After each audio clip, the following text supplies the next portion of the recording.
Hi everyone, welcome to medical एटीज। मैं आपके साथ एमडी कैट 2024 के डेली टारगेट शेयर कर रहा हूं। आज हम एमडी कैट 2024 का डेली टारगेट नंबर 6 डिस्कस करेंगे।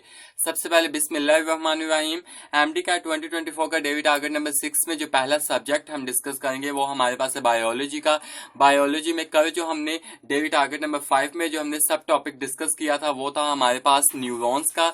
हमने उसमें न्यूरॉन्स इफेक्टर्स को भी पढ़ा था, हमने उसमें सेंसरी मोटर एंड विलेन न्यूरॉन इन ट्रिगोन न्यूरॉन्स के बारे में पढ़ा था। आज हम जो सब टॉपिक डिस्कस करेंगे वो हमारे पास है नर्व इम्पल्स और साइनैप्स का। अकॉर्डिंग टू पीएमडीसी ये के सिलेबस के अकॉर्डिंग हम ये टॉपिक डिस्कस करेंगे। ट्रांसमिशन ऑफ नर्व इम्पल्स हम पढ़ेंगे और साइनैप्स को।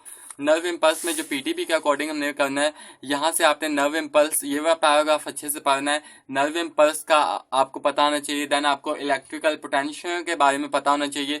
देन उसके बाद मेम्ब्रेन पोटेंशियल क्या होती है और रेस्टिंग मेम्ब्रेन पोटेंशियल आपको अच्छे तरीके से आना चाहिए। देन आपको जो रेस्टिंग मेम्ब्रेन पोटेंशियल के इंपॉर्टेंट मेजर फैक्टर्स हैं उसके बारे में आपको अच्छे तरीके से पता होना चाहिए। ये non conduction of nerve impulse resting membrane में वही होती है। ये आपको 4 के 4 के इंपॉर्टेंट फैक्टर्स, इसकी डेफिनेशन रेस्टिंग मेम्ब्रेन पोटेंशियल की आनी चाहिए।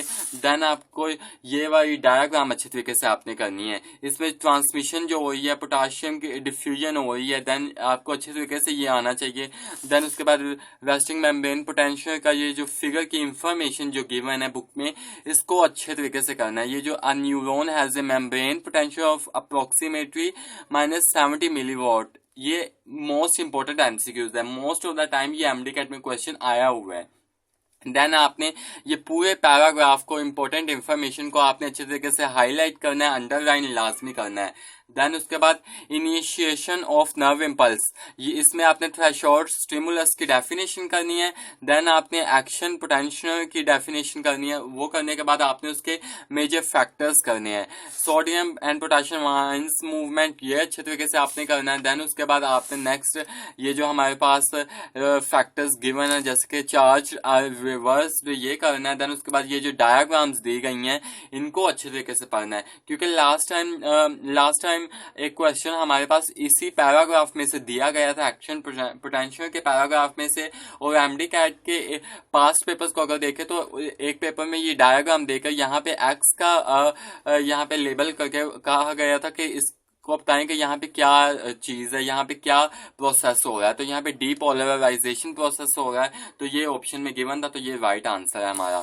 देन उसके बाद पैसेज ऑफ नर्व इम्पल्स, ये आपने इंपॉर्टेंट फैक्टर करना है। देन उसके बाद आपने मेम्ब्रेन पोटेंशियल इसकी कितनी होती है, तो वो हमारे पास पॉजिटिव 50 मिलीवॉट होती है। जैसे कि हमारे पास रेस्टिंग मेम्ब्रेन पोटेंशियल -70 मिलीवॉट होती है, तो इसमें जो हमारे पास एक्शन पोटेंशियल है इसमें पॉजिटिव 50 मिलीवॉट है। आपने ये अच्छे तरीके से फैक्टर्स करने हैं, डेफिनेशंस करनी है। देन उसके बाद हम नेक्स्ट पेज को देखें तो हमारे पास सोल्टेटरी इम्पल्स की डेफिनेशन आ जाती है। ये most of the important definition है और ये बोर्ड के पॉइंट ऑफ व्यू से और एमडी कैट के पॉइंट ऑफ व्यू से ये मोस्ट इंपॉर्टेंट हमारे पास डेफिनेशन है सोल्टेटरी इम्पल्स की। देन आपको ये साइड पे येलो बॉक्स जो बुक में है वो आपको अच्छी तरीके से आना चाहिए कि नर्व इम्पल्स हमारे पास नॉर्मल कब होती है और 100 नॉर्मल कब होती है और मैक्सिमम स्पीड क्या है नर्व इम्पल्स की। जैसे कि 100 मीटर्स पर सेकंड जो हमारे पास है ये नॉर्मल स्पीड है, और अगर हम मैक्सिमम स्पीड की बात करें तो वो हमारे पास 120 मीटर पर सेकंड ये मैक्सिमम स्पीड है। देन उसके बाद साइनैप्स का टॉपिक। साइनैप्स का टॉपिक एक most important and most favourite topic है हमारे पास, जो हम एग्जामिन है उसका मोस्ट फेवरेट टॉपिक है। इसमें से तो एक एमसीक्यूज लाजमी आया होता है हर साल ही। साइनैप्स का टॉपिक में जो मोस्ट इंपॉर्टेंट है इसकी डायग्राम है। देन आपको इसमें ये डायग्राम है, देन इसकी डेफिनेशन मोस्ट इंपॉर्टेंट है। उसके बाद रिसेप्टर्स कहाँ बाइंड करते हैं, receptors binds on post synaptic membrane, ये इंफॉर्मेशन मोस्ट इंपॉर्टेंट है जो मैंने हाईलाइट की है। आप खुद भी अच्छे तरीके से पढ़ें और खुद भी हाईलाइट करें खुद से। देन उसके बाद आपको न्यूरोट्रांसमीटर्स अच्छे तरीके से आने चाहिए। देन एक वो जो बुक में मोस्ट इंपॉर्टेंट न्यूरोट्रांसमीटर जो लिखा हुआ है जो लाई करता है outside the central nervous system, वो है एसिटाइलकोलिन। ये तो मोस्ट फेवरेट क्वेश्चन है एग्जामिनर का, हर साल यहाँ से एक ना एक एमसीक्यूज आया होता है पेपर में। ये था हमारे पास बायोलॉजी का टारगेट नंबर 6। नेक्स्ट डिस्कस कर लेते हैं हम केमिस्ट्री का टारगेट। हिस्ट्री में कल जो हमने डेली टारगेट नंबर 5 में जो हमने डिस्कस किया था वो हमने डिस्कस किया था नॉमेनक्लेचर और IUPAC नेमिंग ऑफ अल्केन्स। आज जो हम डिस्कस करेंगे वो हमारे पास छोटा सा ही टॉपिक है, nomenclature of alkenes and nomenclature of alkynes. यहाँ से आप स्टार्ट करेंगे 8.24 फिगर से आप स्टार्ट करेंगे। यहाँ से आप नॉमेनक्लेचर ऑल ये जो मैंने हाईलाइट की गई है ये MCQs, ये पास्ट पेपर्स में यहीं से ही क्वेश्चन आते हैं।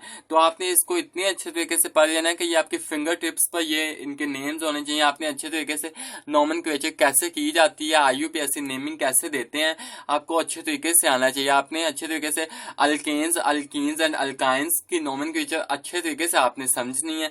कल हमने अल्केन्स के नॉमेनक्लेचर की बात की थी। आज का जो टारगेट है आपका वो आपने nomenclature of alkenes and nomenclature of alkynes अच्छे तरीके से पढ़नी है। ये पूरा पेज आपने अल्कीन्स का है, देन यहां से लेकर नेक्स्ट पेज तक आपने अल्काइंस की नॉमेनक्लेचर करनी है। यहां से यहां तक आपने अल्काइंस की नॉमेनक्लेचर करनी है। ये हमारे पास मोस्ट इंपॉर्टेंट IUPAC नेमिंग के क्वेश्चन है। हर साल यहां से एक MCQ लाजमी आना होता है। नेक्स्ट हम फिजिक्स के मोस्ट इंपॉर्टेंट टारगेट नंबर 6 की बात कर रहे हैं। तो आप कल हमने जो टारगेट नंबर 5 में मैंने आपको टारगेट दिया था वो मैंने आपको रोजेस लॉ और रोजेस लॉ के इंपॉर्टेंट जो एप्लीकेशंस थी वो मैंने आपको कल टारगेट नंबर 5 में दी थी। आज आपने टारगेट नंबर 6 में जो आपने टारगेट करना है वो आपका है इलेक्ट्रिक पोटेंशियल। ये आपने पूरा टॉपिक आपने अच्छे तरीके से पढ़ना है। यहाँ तक आपने इलेक्ट्रिक पोटेंशियल की इंपॉर्टेंट डेफिनेशन पढ़नी है, उसका जो फॉर्मूला है, उसका जो SI यूनिट है, उसका कॉन्सेप्ट लेना है। देन आपने इंपॉर्टेंट जो लाइंस हैं बुक की उसको अच्छे तरीके से हाईलाइट करनी है, क्योंकि मोस्ट ऑफ द स्टूडेंट जो होते हैं हमारे पास वो सारा न्यूमेरिकल्स को प्रैक्टिस करते रहते हैं और एट द एंड जब पेपर आता है तो ज्यादा क्वेश्चन जो होते हैं वो थ्योरी बेस्ड हो जाते हैं। तो तब वो अपने पेपर की बेस खराब करके बैठ जाते हैं, क्योंकि उनको थ्योरी उन्होंने अच्छे तरीके से हाईलाइट ही नहीं की होती। तो वो सारा यही सोचते रहते हैं कि पेपर में बस न्यूमेरिकल्स ही आने होते हैं, लेकिन नहीं, ज्यादातर 34 to 35 जो क्वेश्चंस होते हैं वो हमारे पास थ्योरी बेस्ड होते हैं।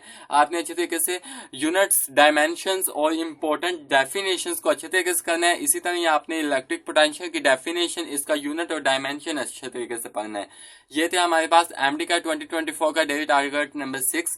आई होप मैं आपको अपनी बात समझाने में कामयाब रहूंगा।